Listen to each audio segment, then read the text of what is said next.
परमपूज्य राधानाथ स्वामी महाराज यांच्या प्रवचनातील काही भाग अमृतबिंदू स्वरूपात. शीर्षक: परमपूज्य भक्तिचारू स्वामी महाराज एक प्रामाणिक आध्यात्मिक तृषार्थ.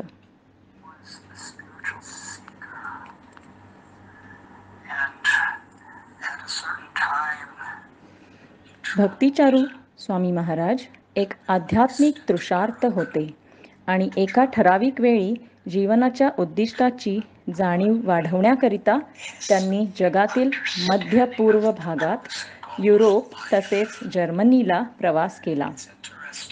गमतीची गोष्ट म्हणजे भारतावर प्रथम इंग्रजांच्या, मग अमेरिका आणि जर्मनीच्या प्रभावामुळे भारतवासी पाश्चिमात्य भौतिकवादी प्रगतीलाच मूल्य देत होते.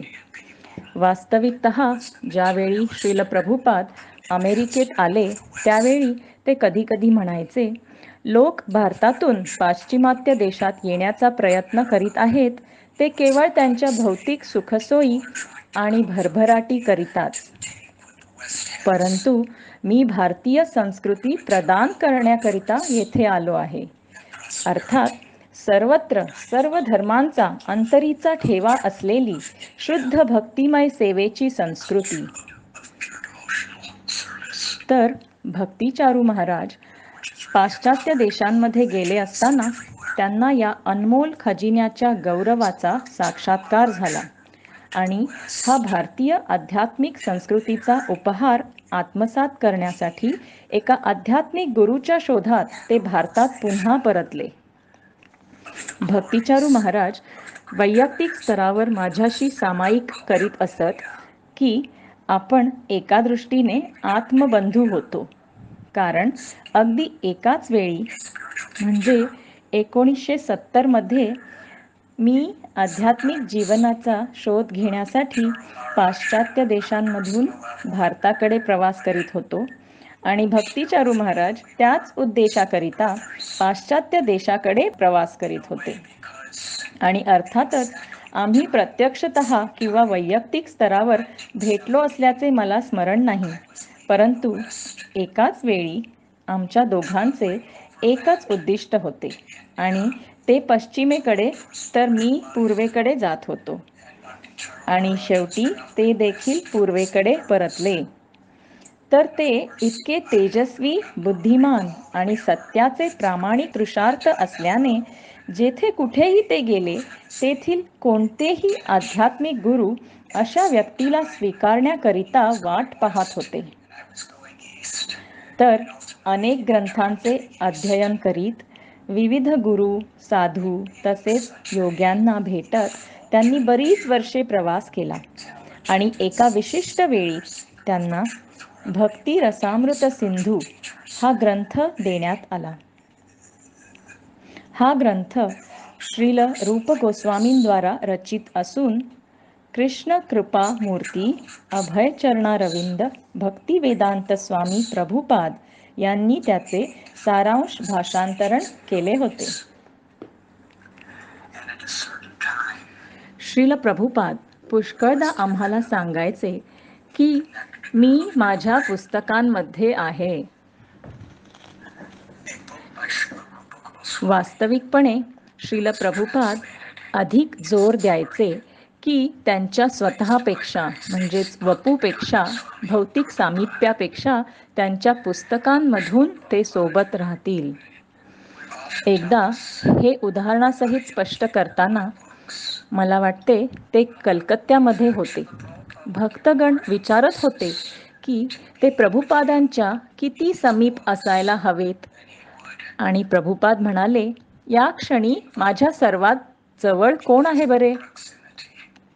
आणि कोणीही काही बोलले नाही आणि तिथे त्यांच्या शरीरावर एक माशी होती आणि ते म्हणाले, ही माझ्या सर्वात जवळ आहे, पण याचा काय लाभ आहे? निश्चितच लाभ आहे, परंतु आपल्या गुरुला प्रसन्न करण्यातच आपले आंतरिक नाते असायला हवे. प्रभुपाद म्हणाले, ही माशी माझ्या अत्यंत जवळ आहे, पण ती केवळ माझ्या व्यत्ययाचे कारण आहे. तेव्हा श्रील प्रभुपाद म्हणाले, मी माझ्या पुस्तकांमध्ये आहे. मी त्या भक्तांच्या हृदयामध्ये आहे जे सनातन शिकवणीच्या माझ्या कार्यात सेवारत आहेत आणि वेळ आणि भौतिक परिस्थिती त्यांना मर्यादित करू शकत नाहीत.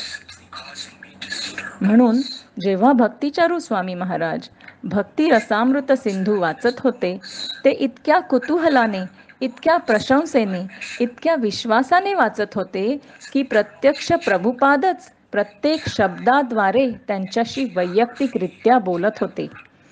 आपल्यापैकी प्रत्येकासोबतही श्रील प्रभुपाद असे बोलू शकतील जर आपण भक्तिचारू स्वामी महाराजांसारख्या महात्म्यांच्या पदचिन्हांचे अनुकरण करू. हे पुस्तक वाचून त्यांनी प्रभुपादांना आपले गुरु स्वीकारले आणि महाराज सांगतात की फक्त ते एक पुस्तक वाचल्यानंतर त्यांना श्रील प्रभुपाद यांचे एक अद्भुत स्वप्न आले आणि आम्ही विश्वास नाही करत की ते फक्त एक स्वप्न होते. आम्ही विश्वास करतो की ती एक दैवी दृष्टी होती. जेथे श्रील प्रभुपाद प्रत्यक्षात त्यांच्याकडे आले आणि त्यावेळी त्यांनी त्यांचे शरीर, मन, शब्द आणि त्यांचे पूर्ण जीवन श्रील प्रभुपाद यांना आपले गुरु म्हणून समर्पित केले.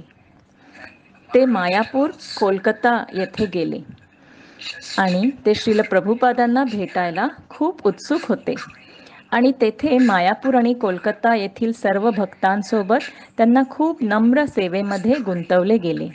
त्यांना खूप कठीण कामामध्ये गुंतवले गेले, पण सर्व काही दैवी होते. भक्तिमय सेवेमध्ये जी एखादी विशिष्ट गोष्ट आपण करतो ती उच्च किंवा नीच दराची नसते. आपला उद्देश महत्त्वाचा असतो. राजा प्रतापरुद्र रस्ता साफ करत होते. ही सर्वात मोठी गोष्ट होती जी त्यांनी पूर्वी कधीही केलेली नव्हती. ईश्वरपुरी त्यांच्या गुरुदेवांच्या शरीरावरील मूत्र आणि विष्ठा साफ करत होते.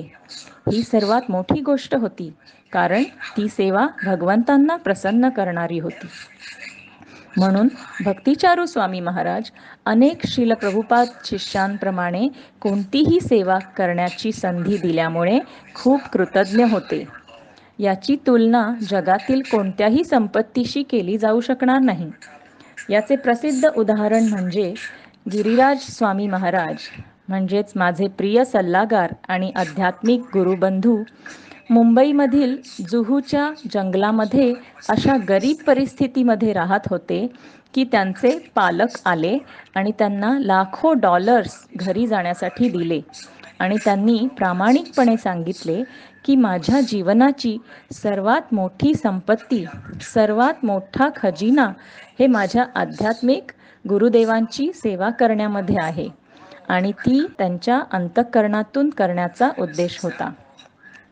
आणि कसे श्रील प्रभुपाद प्रसन्न झाले आणि कसे श्रील प्रभुपाद यांनी त्यांना आशीर्वाद दिला आणि ते त्यांना कायमचे आशीर्वाद देत आहेत.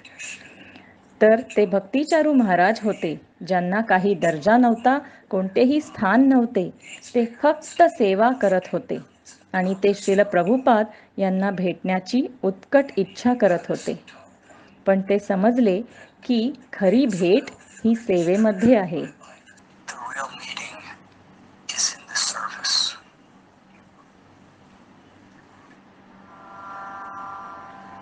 Listening to Radhanath Swami on Devotional Lecture.